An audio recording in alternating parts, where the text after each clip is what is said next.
Boa noite, Adriana. Boa noite a todos. Bruno Brandão participa de um debate sobre as novas medidas anticorrupção, um tema importantíssimo, já que estamos a 5 dias das eleições e o voto é nossa principal arma. O encontro acontece daqui a pouco no auditório da Findes e é com ele que eu converso agora. Seja muito bem-vindo, Bruno. Muito obrigado. Bruno, você está aí com as novas medidas, né, contra a corrupção. Elas são 70. Como que elas foram formuladas? Bom, o próprio nome das novas medidas contra a corrupção já dá uma dica que é uma referência a uma experiência anterior. Elas são as novas medidas, mas as anteriores foram as 10 medidas contra a corrupção. Vários dos espectadores seguramente vão se lembrar dessa iniciativa e talvez alguns se lembrem também qual foi o final, o destino das 10 medidas. E foi o destino uma grande decepção, que na madrugada do acidente aéreo da Chapecoense, às 3 da madrugada, o plenário da Câmara dos Deputados simplesmente enterrou aquele pacote que tinha chegado na Câmara com 2,5 milhões de assinaturas de brasileiros apoiando. Aquilo, do nosso ponto de vista, foi um debate que era fundamental para o país, que é olhar para as raízes do problema, como consertar ali as reformas necessárias para tratar a raiz desse problema sistêmico, e foi abortado de uma maneira muito prematura. Então, o que nós fizemos, a Transparência Internacional se aliou junto à Fundação Getúlio Vargas, fomos analisar o pacote, porque ele também tinha problemas, tinha algumas medidas também que eram problemáticas, reduzia a possibilidade do habeas corpus, permitia o uso da prova ilícita em determinados casos no processo, a pegadinha do teste de integridade, então tinha alguns problemas ali. E tinha uma limitação importante que era a visão de uma só instituição, do Ministério Público Federal, que tem toda a legitimidade e importância nessa luta, é um líder nessa luta, mas só olha o combate à corrupção do ponto de vista da investigação, do processo e da sanção. E país nenhum no mundo conseguiu vencer a corrupção ou controlá-la de maneira significativa só pelo processo, pelo Código Penal. Nós temos que trabalhar a prevenção, a desburocratização do Estado, a reforma política, a educação, a responsabilidade do setor privado. Então, são várias abordagens. Então, o que nós fizemos foi buscar recuperar essa discussão. E essas experiências, essas medidas já foram testadas em outros países? Já tiveram outras experiências parecidas com as que estão propostas agora? A primeira etapa da pesquisa foi justamente usar a presença da Transparência Internacional, que hoje está em mais de 110 países, e ver o que tem de fato dado certo na luta contra a corrupção. Na experiência global, quais são as melhores ideias, as melhores soluções que têm dado resultado e que poderiam ser adaptadas ao nosso contexto no país.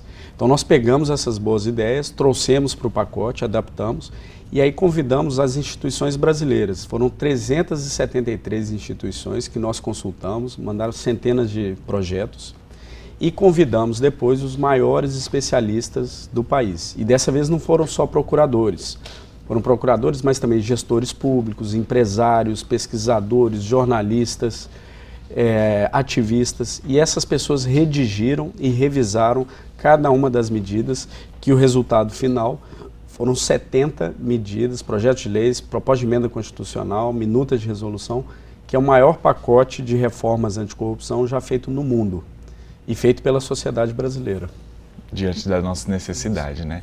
Você acredita que a classe política ainda tem uma resistência? O que a gente pode chamar esse movimento, por exemplo, que naquela época aí destrinchou as 10 medidas e agora a gente vê esse movimento ainda forte? A gente ainda tem esse movimento forte? Nós trouxemos uma nova iniciativa, Unidos contra a Corrupção, e o propósito dessa iniciativa não é levar para esse Congresso agora o pacote. Esse Congresso que está aí já deu o recado, qual é a posição dele com respeito à luta contra a corrupção. O que nós vamos fazer é levar isso ao novo Congresso Nacional, que nós vamos eleger no domingo agora. Então cabe a nós agora selecionarmos os candidatos a deputado federal e senador que têm de fato passado limpo, compromisso democrático e apoio às novas medidas contra a corrupção. Nós fizemos então uma lista desses candidatos, quais são esses candidatos que preenchem esses 3 critérios, e estamos entregando agora aos eleitores santinhos para que ele possa saber quem são esses candidatos. E de que outras formas que a população pode participar desse movimento também?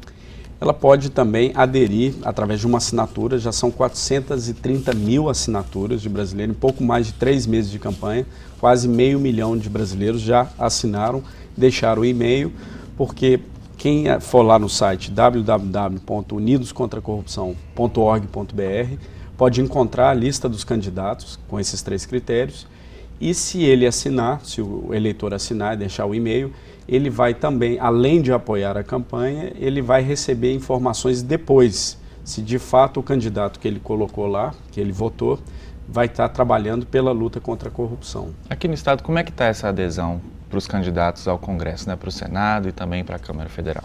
Olha, no Espírito Santo nós tivemos uma movimentação muito forte do eleitorado, porque nós temos boas organizações aqui lutando por essa campanha. A Transparência Capixaba fazendo um trabalho extraordinário, o MCCE, que é o Movimento de Combate à Corrupção Eleitoral, o núcleo no Espírito Santo é muito forte. Então a mobilização do eleitorado foi muito bom. A resposta dos candidatos ainda não foi assim tão boa. Nós temos mais ou menos 7% dos candidatos aqui no estado que cumpriram com esses critérios. Mais ou menos 12 candidatos para a Câmara dos Deputados e 2 senadores que ainda faltam, inclusive, assinarem o Pacto pela Democracia, que é um dos critérios. Então, diante desse movimento, das opções que a gente tem, qual a importância de domingo a gente fazer um voto para o combate à corrupção, um voto consciente para a gente eleger boas pessoas, para a gente tentar transformar de fato o país? É isso aí. A melhor arma que nós temos contra a corrupção está nas nossas mãos essa semana, no domingo. No domingo nós podemos usar o voto como uma grande arma à corrupção na política do nosso país. Agora, o eleitor tem que se informar. E agora, infelizmente, a discussão está só focada nos candidatos à presidência. E nós esquecemos que o Congresso é fundamental para passar esse amplo pacote de reformas que nós precisamos. Então é muito importante se lembrar também de candidatos ao Senado e à Câmara dos Deputados, né? E como fazer isso? Nós temos muitas opções. Para presidente são poucas opções, às vezes o eleitor se sente sem saída, esse nenhum me representa. Mas para deputado estadual, federal e Senado, nós temos muitas opções. Então é por isso que nós estamos facilitando o eleitor se informar, não importa se é esquerda, direita, progressista ou conservador. Mas ali ele vai encontrar critérios que dizem respeito ao passado do candidato, ao compromisso com a democracia e o apoio às novas medidas contra a corrupção. Acredito que a corrupção seja uma preocupação de todos, como você bem lembrou. Quais são os próximos passos do movimento? Como é que vocês estão caminhando aí? Nós estamos, primeiro, coletando as assinaturas dos eleitores e o compromisso dos candidatos, e o passo seguinte vai ser levar isso ao novo Congresso. Então, nós vamos estar ali em Brasília, sistematicamente dentro do Congresso Nacional, e informando ao eleitor qual foi o cumprimento dos compromissos desses candidatos, porque agora é fazer cumprir o que eles prometeram. E para isso nós já temos uma rede de 430 mil e-mails de pessoas que já assinaram, que querem acompanhar o dia a dia da tramitação dessas medidas. Agora então é trabalhar dentro do Congresso Nacional. Muito obrigado, Bruno, pelo seu movimento, né? Muito pela sua presença também, pela entrevista. É um grande prazer e vamos usar essa arma contra a corrupção. O Espírito Santo pode ir à luta no domingo. Obrigado mais uma vez.